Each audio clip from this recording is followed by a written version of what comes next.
ते बाकी चौधरी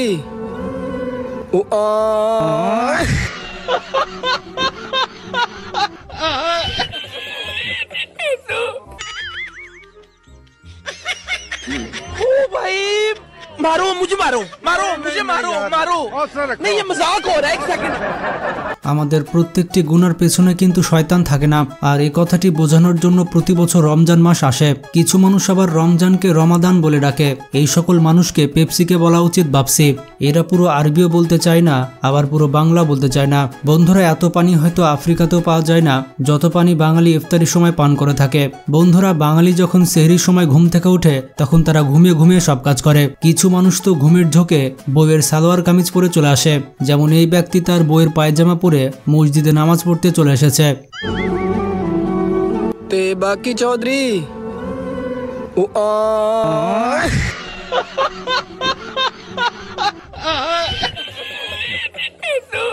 বন্ধুরা, এই ছেলেদেরকে বলা হয়েছিল সেহরিতে মানুষদের ডাকতে, কিন্তু তারা মানুষকে ঘুম থেকে না জাগিয়ে ঢোল বাজিয়ে নিজেরা নাচ করছে।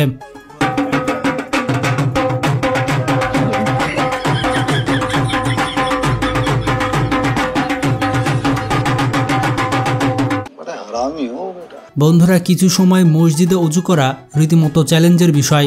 অজুর সময় কিছু মানুষ এমন কাশা কাশে যে সেটা দেখে বমি চলে আসে।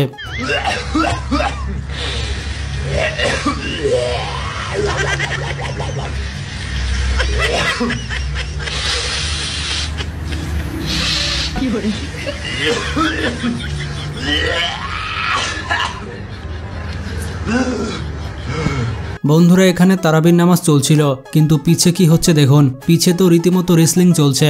আপনাদের মসজিদে এমনটা হয় নাকি কমেন্ট করে জানান। भाई मारो मुझे, मारो मारो मुझे, मारो मारो नहीं, ये मजाक हो रहा है। एक सेकंड। এখানে মুয়াজ্জিন সাহেব তো স্পিকার বন্ধ করতে ভুলে গিয়েছে। মহল্লাবাসী তো তার নাক ডাকার আওয়াজ শুনে অবাক।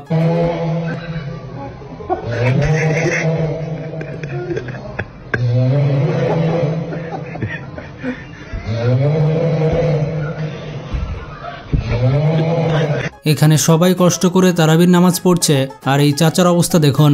এই চাচা কোনাতে বসে থেকে ঘুমাচ্ছে।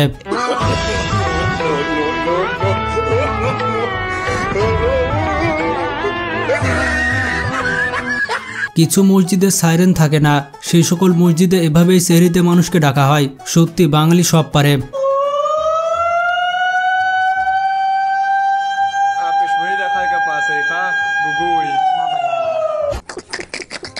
বন্ধুরা, কিছু ছেলেরা ইফতারিও করে না, আবার সেহরিও করে না। তারা এভাবে গার্লফ্রেন্ডের বাড়ির গেটে চলে যায়, আর বন্ধুরা মিলে এভাবেই গার্লফ্রেন্ডের বাড়ির গেটে ইট ছোড়ে।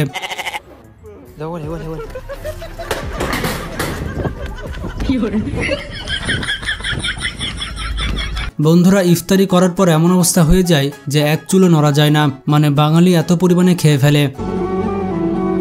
ते बाकी चौधरी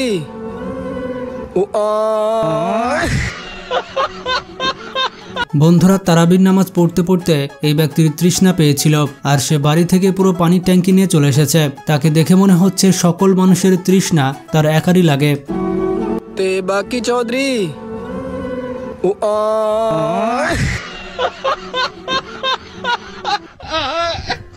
বন্ধুরা, এবার এই মহিলাকে দেখুন, তার ঈদের বাজেট কত।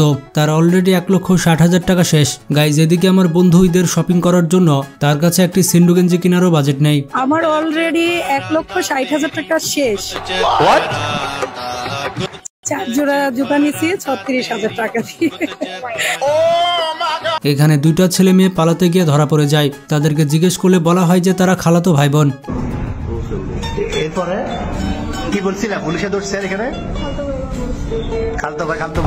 এরপর পুলিশ যা বলল তার জন্য আমি প্রস্তুত ছিলাম না। 15 বছর তুমি এটা, হ্যাঁ কি কর্ম করবো? আমি তো কর্ম করতে না।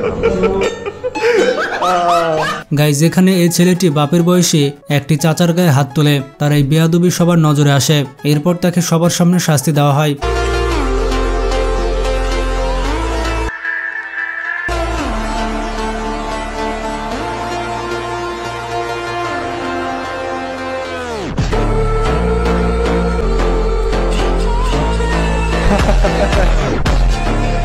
বন্ধুরা এই আপুকে নাকি ধর্ষণের জন্য থ্রেট দেওয়া হয়েছে।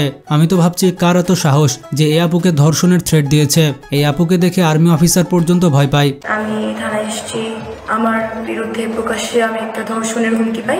খুবই অনিরাপদ বোধ করতেছি এই মুহূর্তে। দেশের এত অরাজকতা, এত সন্ত্রাসবাদ, এত ধর্ষণের মধ্যে। এখানে সাংবাদিক রিপোর্টিং করছিল আর কিছু বদমাশ পোলাপান তাকে রিপোর্টিং করতে দিচ্ছিল না। এরপর রিপোর্টার কোনোভাবেই সুন্দর মতো রিপোর্ট করতে পারে না।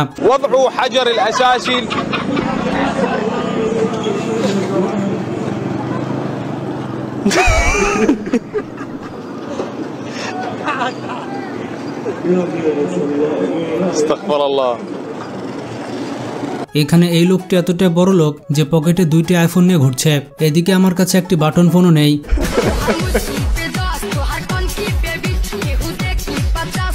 তো যাই হোক বন্ধুরা, ভিডিওটি সম্পর্কে কোনো মতামত থাকলে তা কমেন্ট করে জানাতে পারেন। আজকে পর্যন্তই। নিজে ভালো থাকবেন, অপরকে ভালো রাখবেন। Take care.